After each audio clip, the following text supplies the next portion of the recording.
Hello and welcome. You're watching Gravitas with me, Molly Gambhir. Here's what's lined up for you on the show tonight.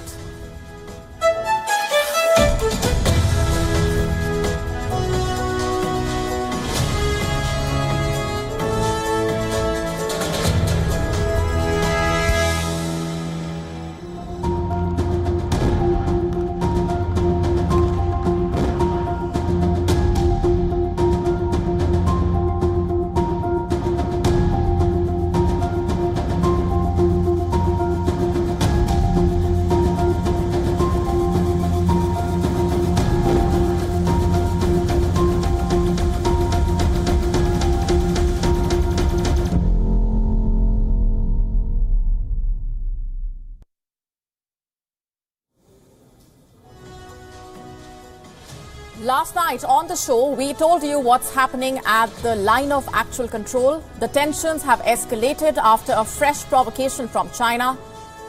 And tonight, we take a closer look at the situation at the LAC and analyze what's happening behind the scenes. What is the intention between the Chinese President Xi Jinping's repeated provocations? Is he using these provocations to distract the attention away from what's happening back home in China? Does Xi Jinping want periodic confrontation with India? And is he overestimating China's supremacy, acting out of insecurity? That's our top focus in this edition. Also on the show for you tonight, a story of how innocent women and children have gotten caught in the Nigerian military's fight against the Boko Haram. We tell you how the Nigerian Army massacred children. Japan wants to pay people to have babies. Will the incentive work? What is the plan? And what explains the country's low birth rate? Are football tactics changing? And is possession of the ball overrated? We analyze. AI selfies can be seen everywhere these days. What is behind this trend and why are they so popular? What are the privacy concerns? We tell you more.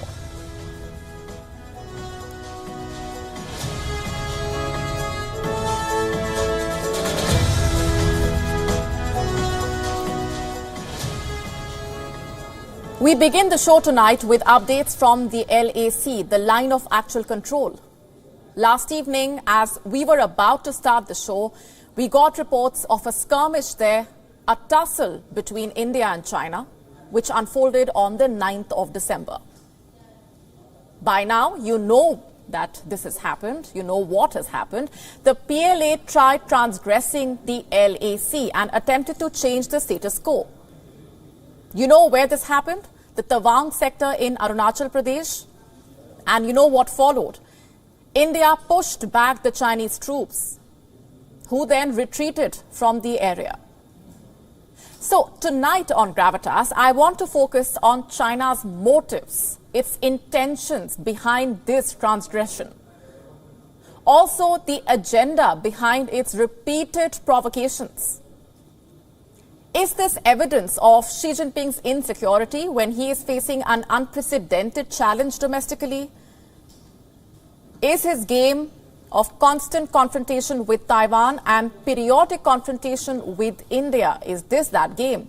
And above all, has Xi Jinping started to overestimate himself after a new pact with India to supplement an old axis with Pakistan?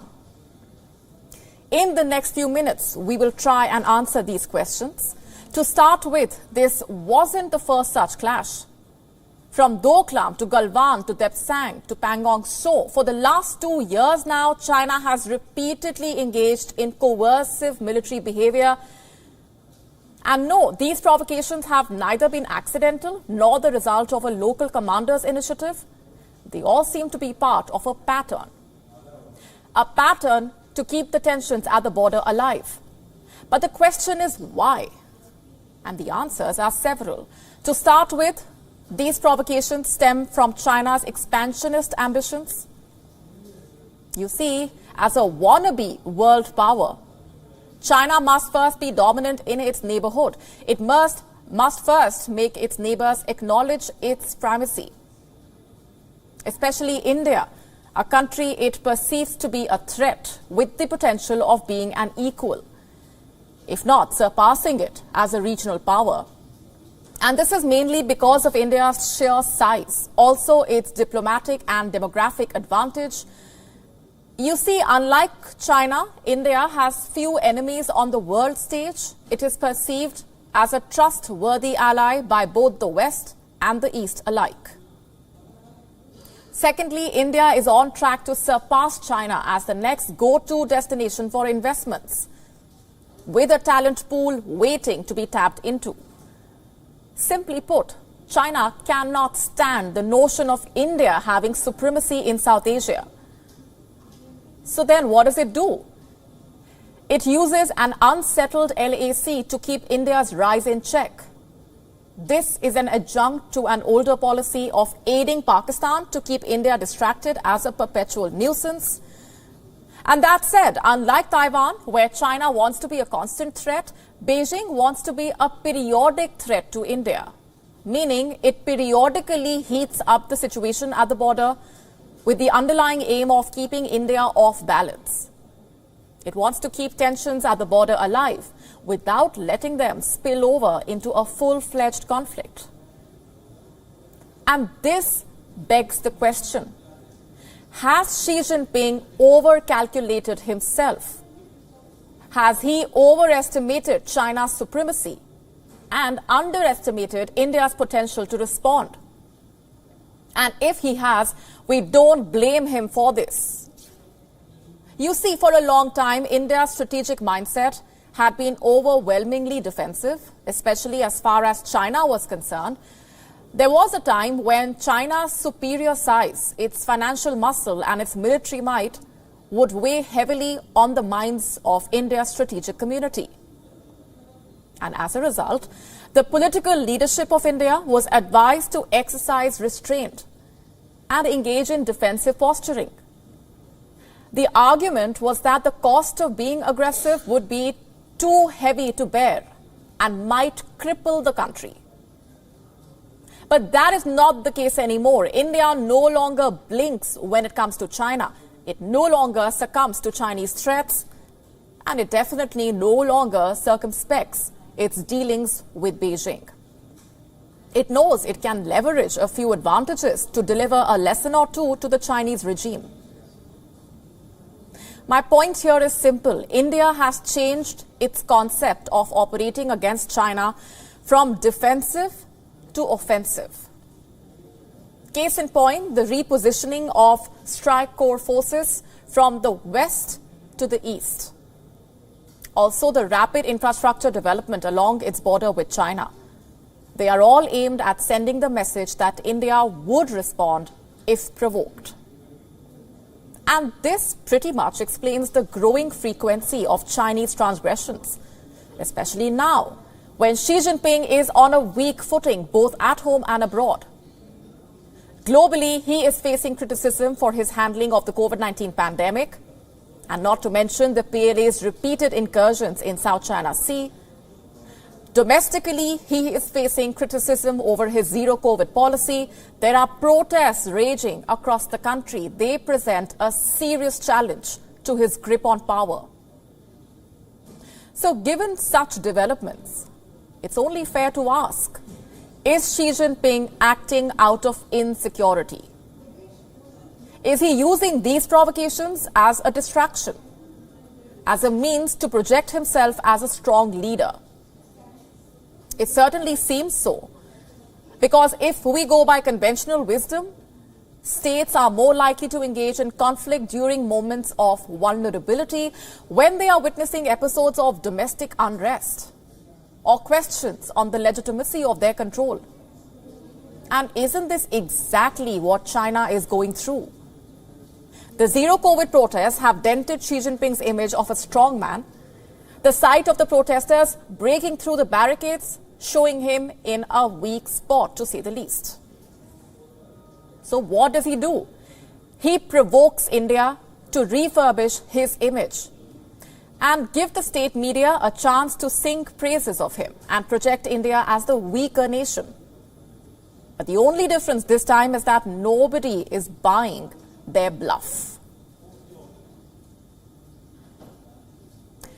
On to a question. Are preference and discrimination two very different words? During a regular conversation, they are sometimes used interchangeably, like Europe prefers white migrants from Ukraine, or Europe discriminates against black or brown-skinned migrants from Ukraine. But when you put these two words in the context of a workspace or in reference to a job sector, then they cannot be more different. And I'm saying this because of a certain development in the United States. You see, TCS, or Tata Consultancy Services, has been sued for discrimination. A white former worker has accused TCS of discriminating against non-South Asian and non-Indian candidates. The complainant's name is Sean Katz. He claims to have worked for TCS for 9 years before he was let go. Katz has now filed a lawsuit in New Jersey where he says that TCS discriminates against whites. Discriminates against whites or prefers people with a certain skill set? Question. Katz says TCS has an inventory of so-called visa-ready workers and it brings South Asian and Indian workers to the US. Why is that? Are H-1B workers cheaper? No, they are not. If anything, H-1B holders are among the highest paid workers. So how would TCS benefit from hiring them? Well, in terms of skills, you see, Indians are a reliable source of talent for information technology, software development, or jobs requiring advanced tech skills. And TCS is an IT company. Many a times it requires skills that Indians and South Asians have or master. Can you take a company to court for looking for a perfect match in its employees? I don't think so. You must have come across job postings that say a degree in engineering is the minimum requirement, but those with IT experience will be preferred. That happens in almost every job sector. Say I am hiring for a role in the newsroom tomorrow. I will prefer people with journalism background, people who come with certain skill sets, be it news reading or editing. TCS reportedly has some 40,000 employees in the US and most of them are IT workers. So it makes sense that vacancies are often filled by Indians or South Asians because in IT, they are the best talent in the business. And like I was saying, it appears to be more of a case of preference and not discrimination. Now, the disgruntled worker says TCS is biased when it comes to promotions as well. In his lawsuit, Katz says he qualified for promotion for many years, but he was never promoted. Now, that's something only the employer will be able to explain. Did TCS not think Katz had the soft skills for the next level, or was Katz overselling his case? What really happened? We don't know. What we can tell you, though, is that this US worker says in TCS, Americans are also placed on the bench between assignments more frequently. What exactly is benching? It happens when you have finished a project and you are yet to take on the next one, and the time in between is called being benched. You get your regular salary and your employee benefits without much work in return, sometimes no work at all. Katz's lawsuit says Americans remain benched for longer periods, and which puts them at the risk of languishing on the bench and subsequently being fired. See, one thing we must note at this point is that all of these are just one person's claim. We don't know how much of it is true or how much of it should be taken with a pinch of salt. But here's the thing about benching. Companies like TCS cannot bench an Indian who is on a visa or a South Asian on visa, courtesy the legal issues. You see, there are times when companies bench workers without pay. This happens especially when the business is slow, like during the pandemic. So workers are furloughed. They remain a part of the company, but without pay. Now, the legal issue here is that companies cannot bench an H-1B employee. The American labor law expects employers to pay the stipulated wage to a worker who is on visa, even for their unproductive time. And this ends up becoming expensive for companies like TCS or subjects them to legit lawsuits. Take, for example, the 2013 case of Dibon Solution. The Indian-American company was indicted for paying H-1B workers only when there was work. Now, TCS is a reputable private company, so it makes sense for it to abide by the American laws and human resource practices. Here's one thing I want to put on record. In no way are we trying to defend TCS or present a case on its behalf or take sides. It's just that we are baffled by the absurdity of the claim. How can a company operating on a foreign land discriminate against the land's own citizens/locals and be biased towards minorities? If true, the case stands to question TCS's credentials. And it won't be the first. In 2015 as well, TCS was slapped with a lawsuit. Back then too, the company was accused of discriminating against non-South Asian workers. A white worker had accused TCS of having a substantial anti-American sentiment. And TCS is not alone. Other Indian IT firms like Infosys, HCL Tech, Wipro have also faced similar lawsuits. But tell me one thing, do you think a country with substantial anti-American sentiment can exist and operate in America?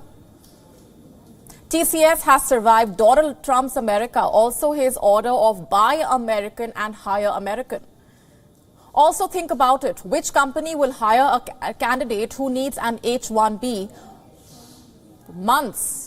wait months for his or her arrival, gamble on the chance of her getting the visa, spend on the legal costs, the paperwork, if you have talent back at home? Would it not be better to hire the local workers? Kill or be killed, that is the attitude of the Nigerian military.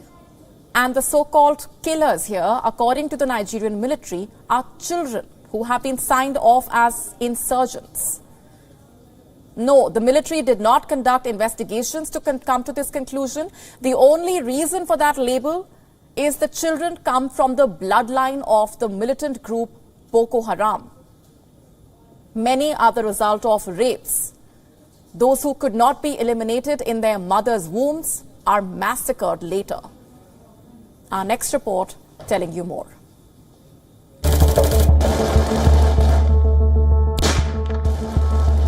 A Reuters investigation has brought forward some harrowing details of an internal conflict in Nigeria. The federal government and insurgent group Boko Haram have been at odds for the last 13 years. Neither side has hesitated in getting its hands dirty. In fact, the Nigerian military has taken it upon itself to weed out the insurgents. And innocent women and children are bearing the brunt. The Kokawa waterhole massacre is a huge example. Several eyewitnesses have recounted the bloodbath that occurred in the northeastern town of Nigeria. Nigerian soldiers stood over a line of children who were lying face down in the dirt.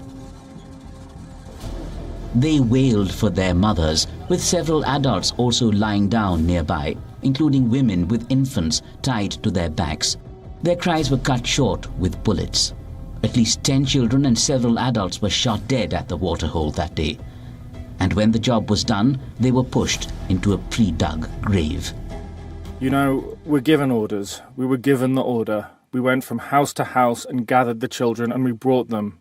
We were told to separate them in 2 groups, so we separated them by the borehole. That's where the killing started. We finished shooting them and then we dug a hole on the spot. We buried them there and then we left. If you ask anyone from Kokawa, they will know what happened. This is just one of hundreds of such incidents. Children have been killed across the region. The estimates given by witnesses add up to thousands of killings. Nigerian soldiers have rescued thousands of women from the insurgent group only to abort their babies without their knowledge or consent. They've singled out babies and toddlers, poisoned or suffocated them to death. They've rounded up youth for interrogation only to slaughter them. And those who tried to flee were shot on their backs. My children also got ill, and they said that they would give them an injection as well. So they took all the children away and gave them an injection. And one of them, a boy, he died in front of me. The other boy was shaking. When I tried to take him, they started beating me. That's how I lost my 3 children. He died in their hands. This bloodbath is based on a presumption that the children have Boko Haram blood in their veins, so they are destined to become terrorists. And the military is simply protecting the nation from these future insurgents. For some, it's a way to avenge their comrades who died fighting against the Boko Haram. Others have theories that insurgents use the children as fighters, informants and suicide bombers. There might be some credibility to that. UNICEF has alleged that non-state armed groups in Nigeria have recruited thousands of children, some as human bombs. And Boko Haram has claimed responsibility for some of those attacks. But again, there was no conclusive evidence that those massacred were actually recruited by the insurgent group. Nigerian military leaders have denied the allegations. According to them, such a report is an insult to Nigerians. They see it as part of a foreign effort to undermine the country's fight against insurgents. Not in Nigeria, not in Nigeria. We're cultural, we're communal here, so everybody respects life. We respect families, we respect women and children. We respect every living soul. Of course, the Nigerian military will deny any wrongdoing. Intentionally killing civilians in an armed conflict is a war crime. If the killing is done in the context of widespread or systematic attacks on civilians, it is a crime against humanity. But still, many of the troops have admitted their crimes. They have said that they acted on orders from their commanders, that they were merely pawns in a bigger game.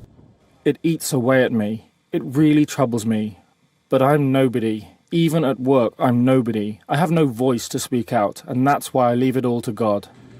Some have expressed remorse. But of what use is that? Can it bring back the massacred children to life? Can it give any solace to the mothers who lost their little ones? It cannot.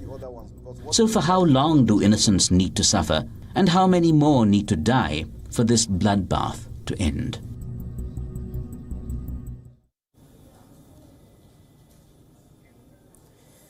Our next story is about a Netflix series which many said would dent the image of the British royal family. The same people are now calling the show a quote-unquote royal embarrassment. No prizes for guessing what I'm talking about. Harry and Meghan, not the couple, but their new show, a documentary series. It was released on the 8th of December and has broken several viewership records. But the show has not entirely been well received, not just by the media, but also by the average viewer. Just look at the kind of responses that it's been getting. Twitter is flooded with posts criticizing it. Some are asking the couple to get over themselves. Others are calling it several hours of whining by 2 privileged individuals. Some say the couple needs to get therapy. Others are calling their show a fantastical hagiography. This is not manufactured criticism. Look at their ratings on Rotten Tomatoes, the biggest review aggregator globally. On its website, the show has an approval rating of just 50%, and that's below average. Same story on IMDb. On its website, the show has been rated 3.2 out of 10, an abysmal 3.2. That's way below the rating even the worst of the British dramas receive. To put it simply, the show is being panned left, right and centre. But the question is why? What explains this? And the answer. To start with, the couple spend the first 3 episodes of the show mostly attacking Britain's notorious tabloid media, slamming them for invading their privacy and doing reports with racist tropes, a fact that they have talked about time and again. And this has upset many viewers. They say that they have heard them lament way too many times, and they did not need another show with more lamenting. More so because of the couple's previous claims. When they had quit the royal family, they had said they no longer wished to be trailed by the media, obsessed over and watched, and yet here they are taking part in a docu-series detailing every bit of their lives. And what this only depicts is that the Duke and Duchess of Sussex are not really interested in staying away from the spotlight, but instead want to control how the spotlight makes them look. It seems the couple did not quit the royal family because they did not want attention. They quit the royal family because they did not want negative attention. But that's not how life is when you are a celebrity. More so when you happen to be from a family that once ruled half the world. My point is simple. The taxpayer in the UK pays for the royal family, and in return, they expect to hear about the royal family. They expect the royal family to be available to the media. Their argument is simple. We pay, you pose. And critics say Harry and Meghan could not get a hold of this. And even now, when they have left the royal family, they are just going on and on about their alleged victimhood. You see, the series contains no new revelations as such. It's just an expanded version of the couple's perspective on why they left the royal family almost 2 years back. Guess what? The people know that already. They did not need another show to remind them about this, and that is what they have been saying.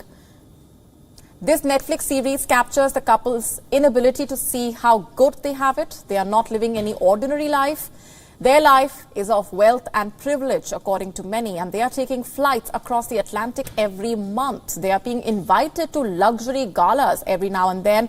They are being interviewed by public figures like Oprah Winfrey. Of course, I am not belittling what they went through, absolutely not. Everybody has their own struggles in life. But unlike them, not everybody gets a chance to convert those struggles into a Netflix series. The bottom line is this. This Netflix show looks like yet another royal rehash. Most of the details it shows are already known. So it pretty much seems like a new PR exercise to keep Harry and Meghan relevant. There is a common misconception that Indians jump on migration opportunities, that they move to developed nations in search of better jobs, education and healthcare benefits. But tonight, we would like to bring to your attention what's happening in Portugal, a country that has been offering a golden visa. And let me also point out here that the majority of the golden ticket holders come not from India, but China and America. Take a look. Portugal's golden visa has attracted hordes of investors to the country. Its revenue has jumped by nearly 50% in the last month alone. The scheme has even managed to lure public figures like Madonna. But it has also attracted criticism and controversies. Let's first understand what all the fuss is about. The golden visa gives wealthy non-EU foreigners residence rights in Portugal. It offers a host of benefits in the country, which is a member of the European Union. When you receive a golden visa, you become eligible for citizenship after 5 years. And unlike other countries, you do not actually need to live in Portugal during that period. You only need to spend 7 to 14 days per year in the country to acquire citizenship. This means you can eventually obtain a Portuguese passport and enjoy the full benefits of EU nationality. Picture this: no borders, unbridled access to the EU single market, and life in a stable and democratic community. A little too good to be true, isn't it? And that's where the controversy rolls in. The visa caters to the need of foreign investors but neglects its domestic market.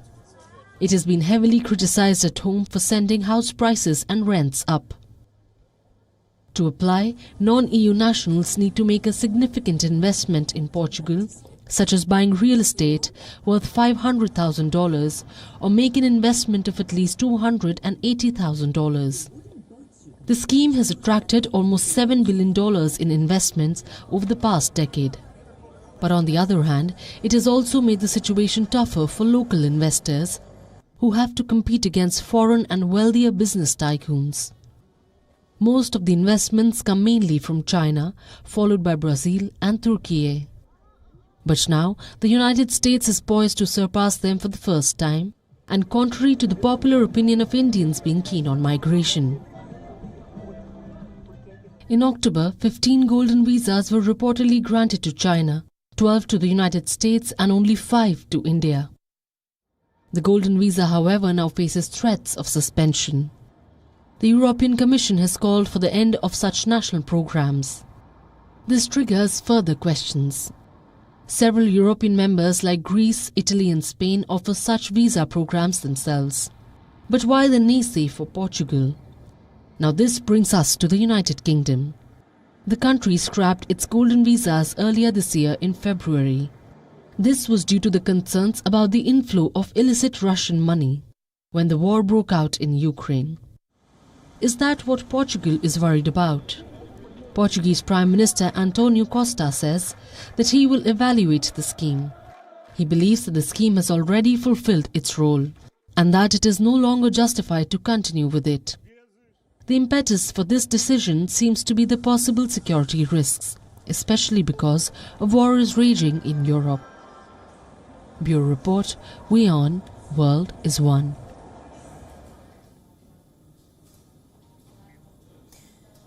Would you have a baby if the government gave you extra money?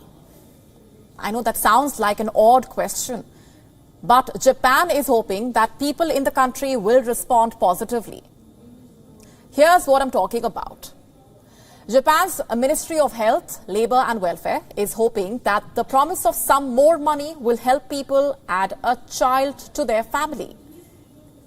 As of now, new parents in Japan are given a childbirth and childcare lump sum grant of 420,000 yen when their child is born. That is $3,058 or 2,53,312 Indian rupees.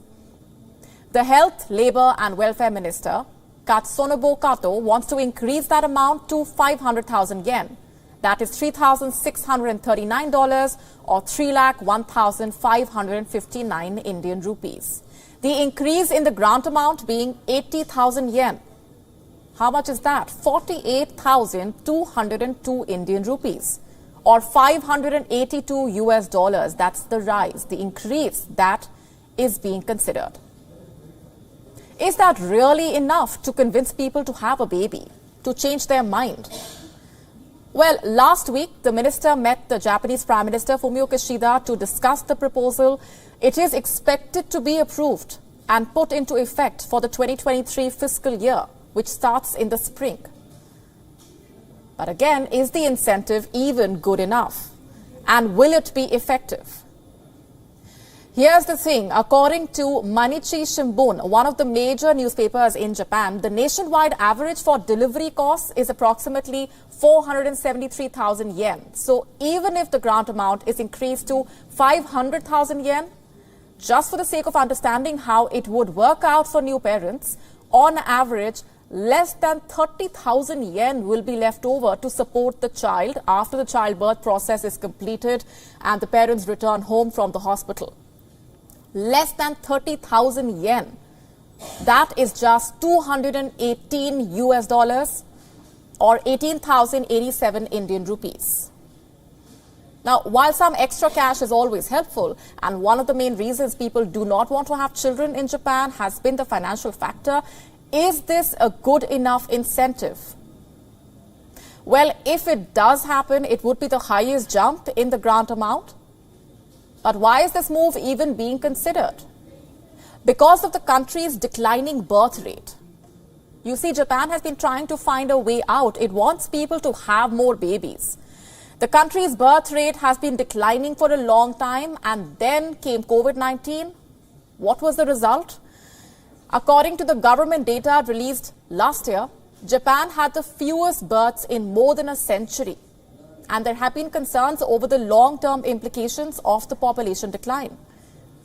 As per Reuters, there were 811,604 births last year. That's the fewest in the Health Ministry data going back to 1899. There was a population decline of 628,205. That's the largest natural decline since data became available. And then there is the issue of the country's aging population. In fact, the World Bank estimates that nearly a third or 29% of Japan's population is aged 65 and older. And this is the highest proportion in the world. Japan's low birth rate has been a concern for long. There is no one reason for this. But considering the costs of raising a child has been a major factor, and with COVID-19 negatively impacting the job and income security, the Japanese capital, Tokyo, saw its birth rate falling even lower in 2020. Japan has been struggling with a looming demographic crisis for years now. The birth rate has been constantly declining, raising concerns over the aging population and the shrinking workforce. And so Japan is figuring out ways to deal with this, to get people to have more babies, and it is no stranger to incentivizing people. In fact, in 2020, the Japanese government was planning to start giving newlywed couples a wedding gift of 600,000 yen. And Japan is not alone in dealing with the issue of the declining birth rates. Its neighbor South Korea has also been dealing with low birth rates for years now. In 2020, it reported more deaths than births for the first time. In China, the number of newborns registered dropped almost 15% last year. So is some extra cash a good way to lure people to have babies? Japan could find out soon enough. Jose Mourinho once famously said, they can take the ball home with them. I took the 3 points. After Tottenham Hotspur beat Manchester City in the English Premier League despite having only 20% of the ball possession.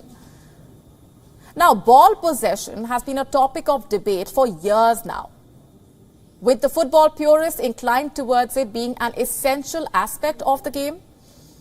But if there is one thing that the current World Cup host Qatar is showing, it is that possession is not everything in football.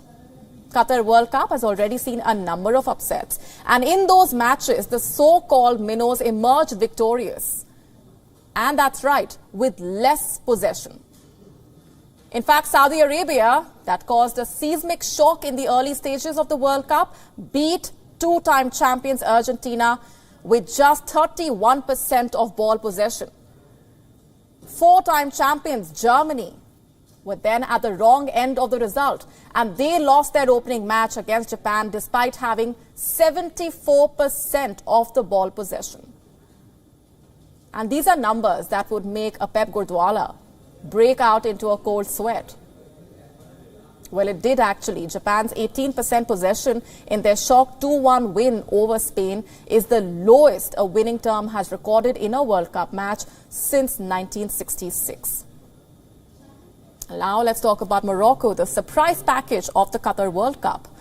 The Atlas Lions had just 23% of the ball against Spain and just 22% in their quarterfinal win against Portugal. In the group stage, they had less than 35% of the ball against Belgium and Croatia. They conceded their only goal in the competition so far in the match against Canada, where they saw most of the ball. France, Morocco's rival in the semi-finals, also had less of the ball than England in their quarter-final, which they won 2-1. England had 54% of the ball, while the French had 36%. According to official figures.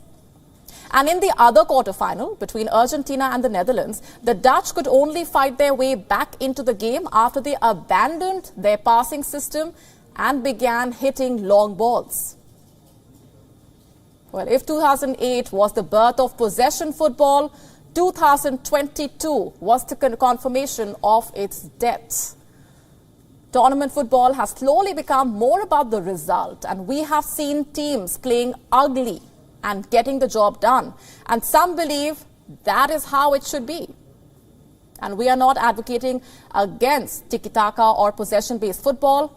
But as Franz Beckenbauer said, possession means nothing when the opponent takes its chances. On to a question. Have your friends suddenly become fairy princesses on Instagram?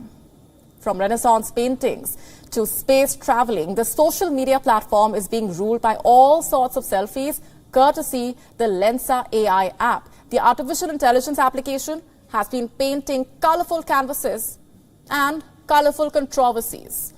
Our next report telling you more. You might not have heard about the Lensa app, but if you're active on Instagram, you might have come across its work. As of now, it's one of the most popular applications on the Apple App Store in the United States. But what exactly does it do, and why is it topping the charts? Lensa takes the pictures you feed it and studies them. It then churns out original, computer-generated portraits. After downloading the app, you'll upload a bunch of selfies. Then you'll have to select a gender and leave it alone for half an hour. The results could be anywhere between remarkable and overtly sexual. You'll be able to see 50 to 200 AI-generated portraits, with themes including anime, cosmic, and fairy princess. The trend has gone viral on social media, with leading celebrities hopping onto it. Bollywood actress Deepika Padukone dropped beautiful AI-generated pictures on her Instagram handle.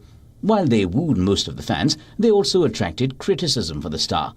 Netizens pointed out that the pictures are generated using stolen art, and that the actress should promote original artists instead. Now, the criticism is actually fair, because Lensa does pick up art without artists' consent. Let's understand how. The app functions on the principle of stable diffusion. Note that the portraits it generates do not exist in real life. Lensa simply stitches them up from all the other images it has seen online, and that includes artworks put on the internet by hard-working artists. Now, picture this. If Monet or Van Gogh were alive, wouldn't you have to pay some commission if you adopted their painting style? Similar is the case with Lensa. It uses creations of artists who did not explicitly consent to it. And this is only one of the problematic things about the application. Take Hollywood actress Megan Fox, for example. She took to Instagram to complain that Lensa sexualized her pictures. And Fox isn't the only one who faced this issue. Several users, especially females, have had similar experiences. The app sometimes generates full-body renderings with revealing clothes. Even when the users upload close-up selfies of their faces, it's fairly simple to use Lensa to create lewd images of anyone you want. Now, imagine this, but through the lens of someone who plans to make revenge porn. Won't the app serve it on a platter? Prisma Labs states on its FAQ page that occasional sexualization is observed across all gender categories. But can they really be let off the hook? And what about privacy concerns? You might let the app scan your pictures for the sake of appearing cool on social media. But what happens after you're done? Lensa AI's privacy policy claims that the data is deleted within 24 hours of processing. It's not used to identify any individual user either, but the policy also states that your photos and videos can be used to train the app's algorithms. Think about it. How can that be done without storing your data? Meanwhile, the app has been grossing large sums of money. It generated over $8 million within 5 days of its launch. People are more than willing to generate ethereal pictures of themselves, even if it costs them a couple of dollars. But what they seem to be overlooking is the pictures also cost them their self-confidence. Lensa users say the app generates flattering pictures of them. And by flattering, we mean pictures that conform to society's beauty standards.